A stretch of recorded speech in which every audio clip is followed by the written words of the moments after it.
අර නිෂ්පාදන වියදම අඩු කිරීම ගැන කතා දේවල් කිහිපයක් යනවනේ පුංචි රල්ගොවි මහත්තයා කියපු එකත් එක්කම දැන් අපි සාමාන්‍යයෙන් ආර්ථිකය බලද්දී අපි වුණත් බලන්නේ මොන වගේ ශේෂ්ත්‍රවල ආයෝජනය කරන්න ඕනේද කියලා බලනවා නම් අපි බලනවා බැංකුව වලින් වැඩිපුර ණය දෙන්නේ මොන සෙක්ටර් එකටද කියලා. ඒ කියන්නේ අපිට ඒක හොයාගන්න පුළුවන් සංචාරක කර්මාන්තයේද තොරතුරු තාක්ෂණයද එහෙම කියලා.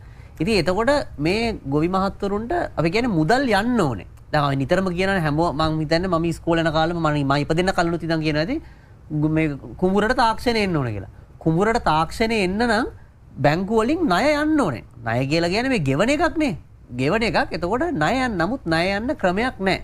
ඒ කියන්නේ ණය යනවා මම දන්නවා ගොවි සංවිධාන වලට එහෙම ණය දෙන ක්‍රම තියෙනවා. නමුත් ඒ ක්‍රෙඩිට් ස්කීම්ස් මදි. මදි කියලා කියන්නේ ඒකට ඉතින් අර යම් ප්‍රමාණයකට ඉඩම් වල ප්‍රශ්න තියෙනවා. ඉඩම් සිතියම් ගත වෙලා නැහැ. දැන් ඔය කියන එකක්වත් කරගන්න බැරි කොච්චර හාල් වැව්වද අපි බලනවනම් අපේ සිතියමක් නැහැනේ. දැන් අපිට 3 wheeler එකක් දැම්මොත් මෙතෙන්ට මැප් එකේ පෙන්වුවාට මෙහෙම එනවා කියලා අපිට ඒ ඩිජිටල් සිතියමක් නැහැ. ඒක එක පැත්තක්. අනිත් නිෂ්පාදන වියදම අඩු කරන බීජ වලට මම හිතන්නේ මීට වඩා බරක් දෙන්න ඕනේ. මොකද දැන් තිබෙනවා ඊට වඩා හයිබ්‍රිඩ් වර්ගයේ බීජ මට වඩා ඔයි මහත්තුරු දන්නවා ඇති.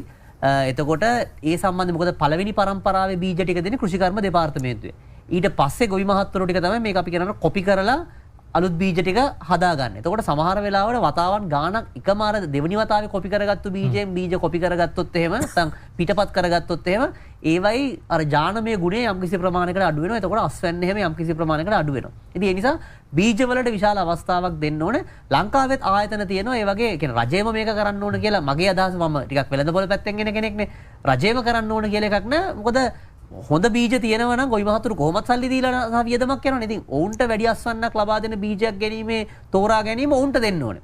ඒක එක පැත්ත. අනිත් එක දැන් ඔය වියදම පැත්තෙන් අර කිව්වා වගේ දැන් පාරේ වී වේලනවා නම් ඒ වගේම අට්ටි ගහලා වී වේලන නම් ඔය හැම එකටම වියදමකුත් එකතු වෙනවන සංක පාරේ වී වේලනවා නම් කවුරු හරි ඕක පාරට අරන් එන්න ඕනේ.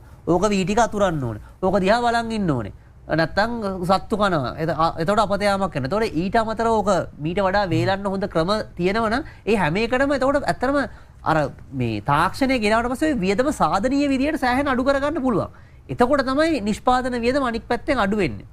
ඒ වගේ මම කියන්න කැමතියි අපි පොඩ්ඩක් මේ ගොවිතැන කියන එක දැන් අර තුෂාර මට බොහොම දුකක් හිතුණා. ඒ කියන්නේ කෝල් කරාට පස්සේ කිව්වම තාත්තා වෙලේ ඉන්නේ අඳුන් ටික අයින් කරන්න පුතාට දුන්න කියලා හරි විදියට නම් ඕක වෙන්න තිබුණේ මෙහෙම. කෝල් කරාට පස්සේ කියන්නේ තාත්තා ඔෆිස් කාමරේ ඉන්නේ සැටලයිට් එකෙන් බලනවා අද රැයට වහිනවද නැද්ද කියලා.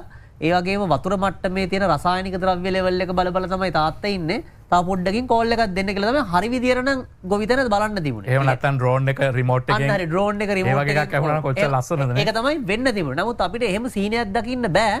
මොකද අර මම කිව්වා වගේ ඩ්‍රෝන් ගන්න මේ කවුරුත් මෙට්ටයට තිබ්බ සල්ලි වලින් ඩ්‍රෝන් ගන්න නැහැ. කවුරුත් මේ මෙට්ටයට තිබ්බ සල්ලි වලින් සැටලයිට් වලින් කාලගුණය බලන්නේ නැහැ. ඒකට සල්ලි යන්න ඕනේ.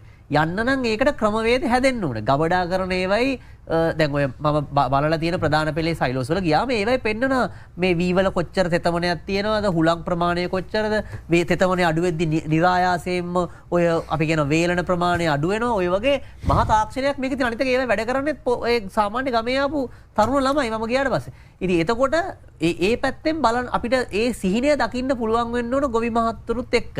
අනිත් එක මේක ඇවිල්ලා ගොඩක් කෙනෙක් හිතන්නේ මේ ගොවි මහත්තුරු කියලා කියන්නේ මේ අමුඩයක් ගහගෙන එහෙම එකක් නෙමෙයි. මේක තාක්ෂණයත් එක්ක බද්ධ වෙච්ච මමත් ඉගෙන ගත්තේ ජීව විද්‍යාවයි රසායන විද්‍යාවයිනේ. රසායන විද්‍යාව තියෙන කාලගුණික විද්‍යාව තියෙන ආහාර විද්‍යාව තියෙන මේක විද්‍යාත්මක වැඩක්. මේක මේ සාමාන්‍ය අපි කියන්නේ අර නිකන් ඉගෙනගත්තු නැති මිනිස්සෙක් කරන එකක් විදියට මේක බලන්න හොඳ නැහැ. එහෙම බැලුවොත් මේ ප්‍රශ්නෙන් අපිට ගොඩ එන්න බෑ. අපි කියන්නේ ඇමරිකාවේ ජපානයේ විතර නෙවෙයි තායිලන්තේ ගොවියා බැලුවත් නේද? ඒක තමයි රසායන මේක මේ කියන්නේ මේක ඉතා ඉහළ විද්‍යාඥයන් ඉන්න මට්ටමින් බලන්න. නමුත් අපි මේක බලන්නේ අර කිව්වා වගේ අමුඩයක් ගහගෙන මර මෙතුමා කිව්වා වගේ මම වෙලේ ඉන්නේ අඳුන් ටික අයන් කරගන්න ඒ පාරේ වී වේලන ඒ ජනතාවත් වේලෙන ඊට පස්සේ මේක මේ මොඩරු කන එහෙම එකක් නෙවෙයි. ඉතින් ඒක නිසා මම හිතන්නේ ඒ මට්ටමට යන්න නම් මේකේ ආර්ථික විද්‍යාව කැලල අමතක කරලා මේක කරන්න බෑ.